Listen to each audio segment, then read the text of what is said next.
Hi, I'm Dave Henning with Fresh Start TV and the Fresh Start Podcast. And today I'm very excited to have my guest, the founder of the small business consulting firm WesTech Business Solutions, Mr. Bob Krueger. Bob, welcome. Thanks, Dave. Thanks for having me.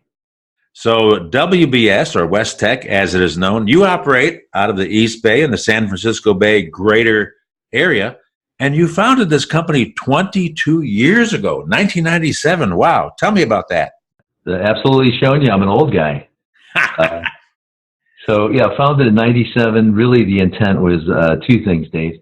It was one, to train salespeople, and training is something that my whole life I've enjoyed doing and hopefully have a little bit of a modicum of expertise. And then the second thing was I have an engineering background. I'm an engineer, was to sell kind of complex subsystems and use my engineering skills and sales skills to sell those and then work as a manufacturer's rep for a bunch of high-tech companies. So that was WesTech's original purpose some 22 years ago. Wow. So recently, your focus is now helping small businesses take it to the next level of improvement or success. So that's exciting. I want to hear more about that. Tell me, you already mentioned a little bit about your background and what really is the purpose nowadays. Why do you do what you do? Why do I do what I do? That's a good question. I would say at my stage of life, really many years ago, it is to use what I've learned, my education, my experience in business, really to contribute to people. And the company specifically, and as a result of that, we're compensated for it. So it looks like I'm much less of an engineer than I was 30-something years ago, but I am a lot more of a businessman, and I maybe have a little bit of insight in terms of how organizations and small businesses run. And then underneath it all is kind of my love and a little bit of my expertise in training people. So the purpose is to help small businesses, a lot of which are doing really well, to help them take it to the next level and the next step. What I hear you saying is we definitely have a lot in common. I'm also passionate about helping us small business owners do well, do better, and do great. Over my past 30 years, and in the old days when I was marketing radio advertising for my clients, and I was just a thrill to see that work for them back in the day. So we have that in common, and I really appreciate you sharing that. So why do customers want to hire WesTech? Why would they want to talk to you, Bob? Yeah, well, it's interesting. You know, when you talk about being a business coach or business consultants, which is what we are, you think of, well, businesses are having a hard time. Well, in most cases, that's not true. In most cases, businesses are doing well as small business, and they want to take it to the next level, whether that's sales, whether that's taking a look at their internal departments and seeing, how can we get people more engaged? How can we get them performing at a higher level? Sometimes it's solving problems. I mean, we've all seen the person that on paper has it all, has a great pedigree. You meet the person, you realize, wow, they really have some tools, and there's some things they're missing. Could be, efficiency. They're not good at prioritizing. I spend a lot of time helping owners, leaders, and even coworkers improve in terms of scheduling, planning, prioritizing. So in that case, you might call that efficiency. And what we do is we work on the 3 E's, 3 E's being increasing efficiency, secondly, increasing effectiveness, and third, increasing engagement. There you go. And it's always a function of what does a business owner and what does a business team need, and that we respond kind of in a custom manner to what they need. Do you work only with the owners and the management, or do you also work with their employees? No. I would say we spend most of our time with owners and the top leaders. I'd say we spend maybe 25% of our time with folks on the floor as well, too. Part of the philosophy here, Dave, is that implementation is the bottom line. So, sure, We can educate you on the latest theory as to how to get your employees engaged. We can educate you in terms of how do you add accountability. But what's more important than that is showing companies how to do it and then helping them do it. And the helping them do it part is spending time with people. So managers, middle managers, and then coworkers as well too. And at the end of the day, if there's not implementation, whether that's us at WesTech or another company, another consulting firm, then the company's not getting their money's worth, because there needs to be true implementation that hopefully leads to true change. And what a typical profile of the different kinds of categories of company, the verticals, as we say, of the companies that you typically have found yourself working with over the past few years? Yeah, if you had told me 20 years ago that the variety of markets that we would support and train and coach, I never would have believed it. So, for instance, from everything from construction to a bakery bistro, to a packaging test company, to a brewery, a craft brewery, you name it, to a heat treating company, and many, many others. And the reason for this is that what we're doing is we're training and coaching on universal principles. These are things, a lot of it that our mom and dad taught us as children, and yet when we apply these things in business, not only does it work there, it works in our personal life too. So if I may, real quick, I mentioned the 3 E's, right? The second set of what we call soft skills, hard skills being the technical part. So if you are a engineer and you're a design engineer, your hard skills, your technical skills are your technical abilities. Your soft skills are things like your ability or lack of ability to collaborate, your ability to have integrity, which means, okay, I promised you I'd have this for you. I either do it or I don't. And then the third thing, accountability, which is, things went well or things went really horribly. This is on me. This is how I'm going to fix it. So these so-called soft skills are what we spend a lot of time from the top down to the guy that sweeps the floor on. And what we find is that guys that are really good technically, when you increase their level of collaboration, increase their level of integrity and accountability, the performance goes through the roof. And you may or may not have run into companies that are owned by family members, and there's different ideas of what success is, or I've known people in the past that worked in the tech industry, and they had this great idea of starting a bagel shop or something, or they have a skill in making cookies or something, but they don't have any business acumen per se.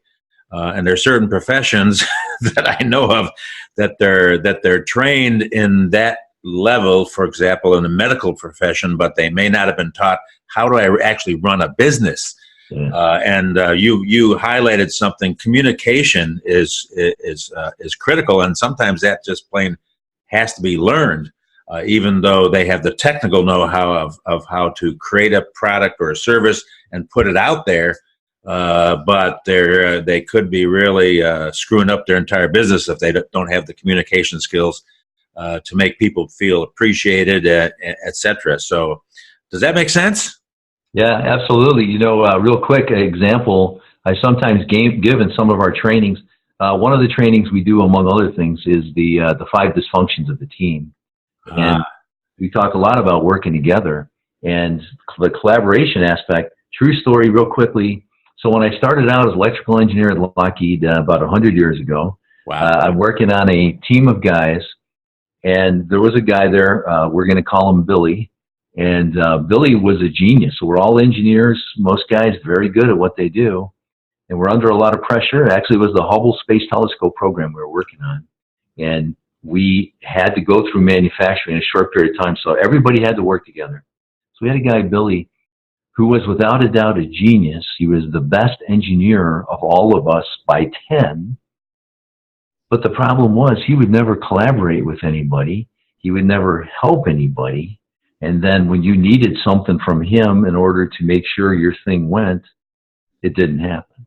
So his hard skill, which was technically was through the roof, but his soft skills, which is willingness to communicate, a willingness to collaborate with coworkers, was just zero. Well, the sad story is they ended up putting him off to the side and basically, almost locking him in a closet, giving him the hardest technical problems to solve, and then coming back 6 months later, and they made it a rule: make sure that Billy does not have anybody underneath him. Make sure Billy doesn't collaborate. So what a shame, and it's not about him.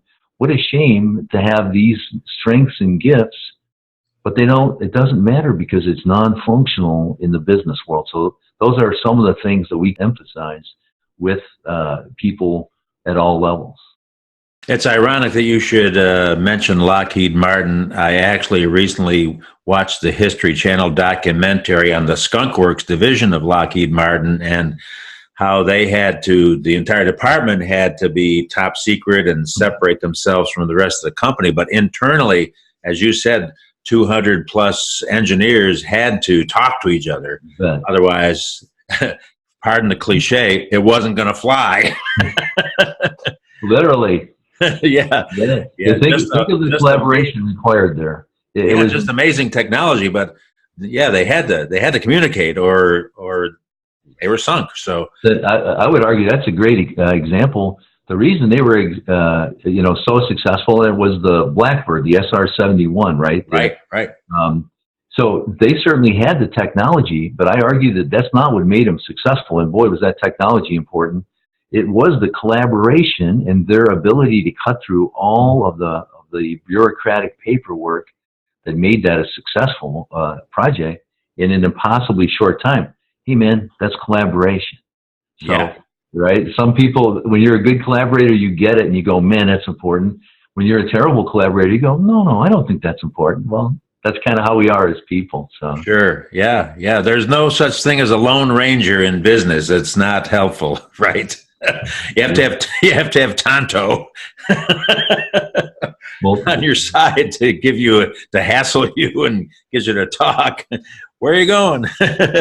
So I'm speaking with Bob Krueger, and he is an expert business coach with WesTech.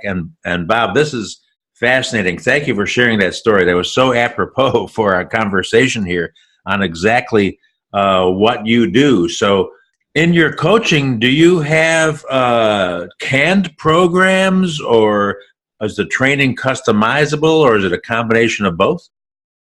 Yes, to all the above. So one of the things, that I think the folks that look at the podcast will see, I've got a partial list of some of the trainings that we do. And some of those are presentations. Some of them are full-up trainings. There you go. We call informational topics. So do we have, if you want a presentation to your people about accountability, yep, we've got it. But we've got more than that too. We've got presentation plus training, plus really a program to help them on whatever the topic is to do better. So that's kind of a informal list of some of the things that we do. I would say, Dave, going back to your question, it's always, and I handle this in an engineering fashion, which is spend a lot of time up front really defining what the problems are, what are the issues or goals that a customer has, peel away the layer of the onion, and then get very clear, these are the things we're going to focus on. So it ends up being custom almost all the time.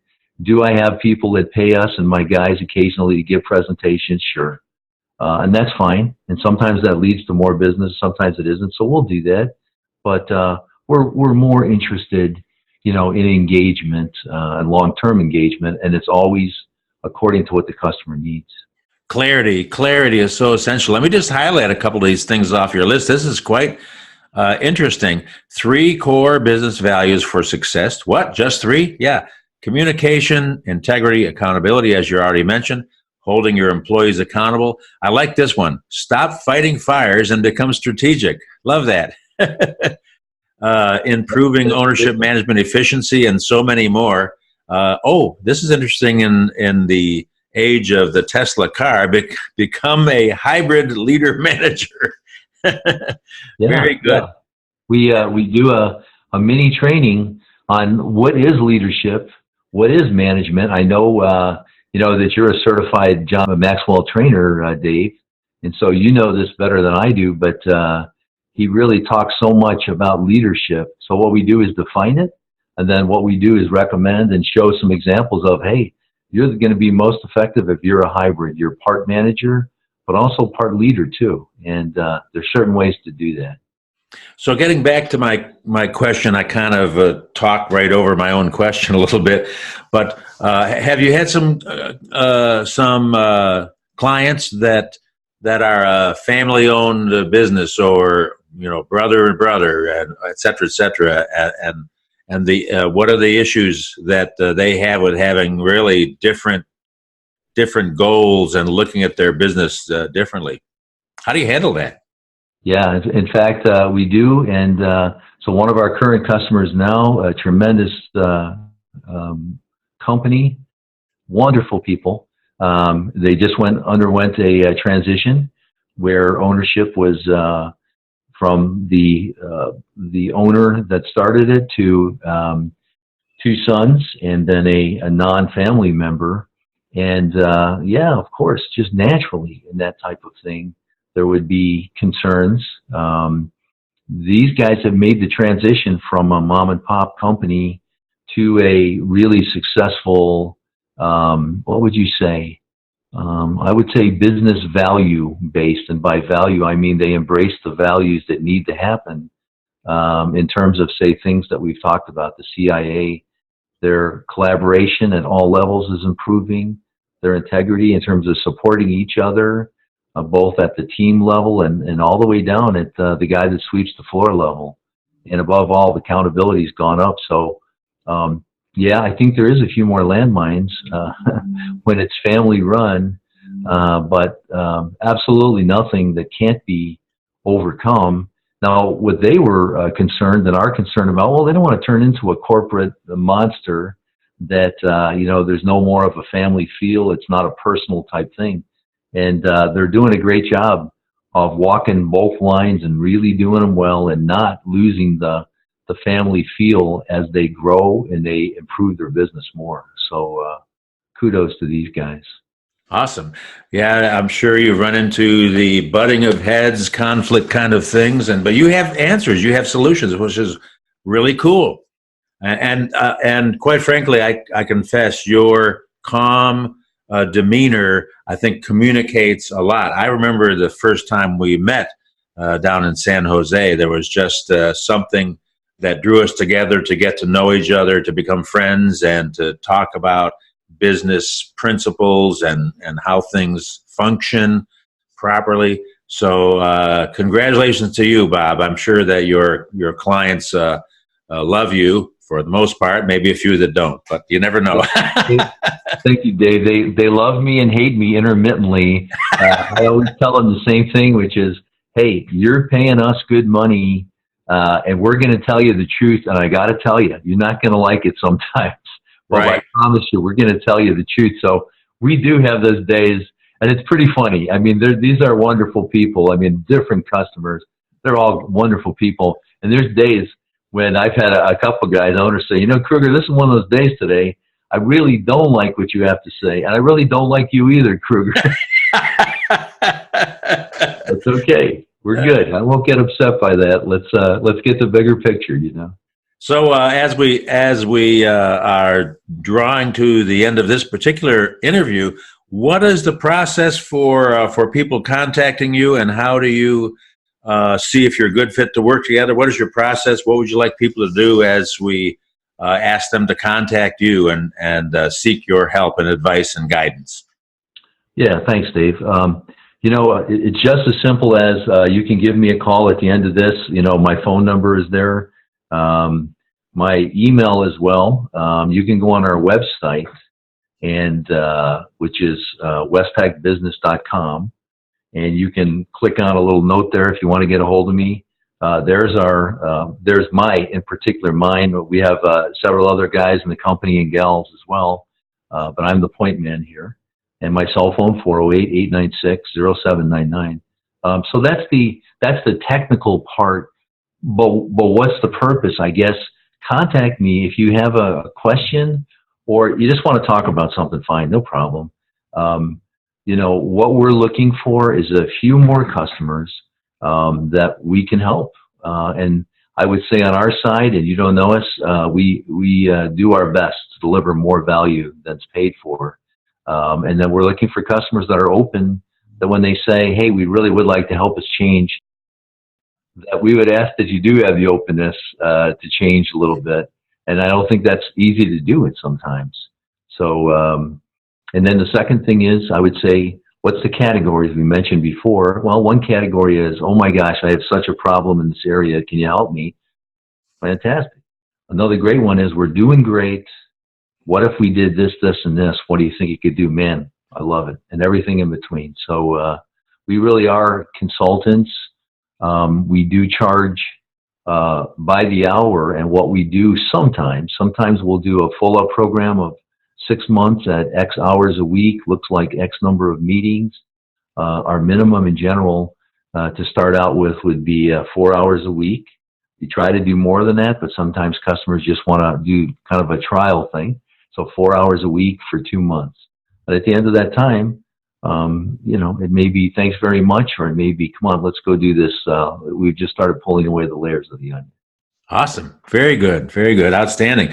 Well, we've covered a lot of ground here. And so I would just share with my audience that you have any questions, you own a business, you're starting a business, you want to succeed in what you're doing, contact Bob Krueger with WesTech Business Solutions. One last question, Bob, as I think of it. Do you still work with just salespeople who may or may not own a business? Would you consult with them as well as a coach? Yeah, in fact, I do. There's 2 individual salespeople right now that I'm helping to train. One of them is brand new, and one of them is a high-level guy that's been killing it forever, and he wants to take it to the next level. And then last thing I would say is work with a high-level guy from Transamerica Insurance, and has literally, thousands of people underneath him. And we've worked together to, how can he organize his time better? How can he give better trainings to his people as well too? So yeah, we will do, that individually as well too. But it's usually the larger thing we're interested in. But we're listening. Tell us, what's interesting to you, and certainly let's have that dialogue. Outstanding. Bob, thank you. I'm very grateful that having you with me today. This is Dave Henning with Fresh Start TV, and we'll have this on our freshstartpodcast.com channel as well. Bob, I appreciate it. I'm grateful to have you here, and we will see you soon. Thanks for being with me. Thank you, Dave. Really appreciate it.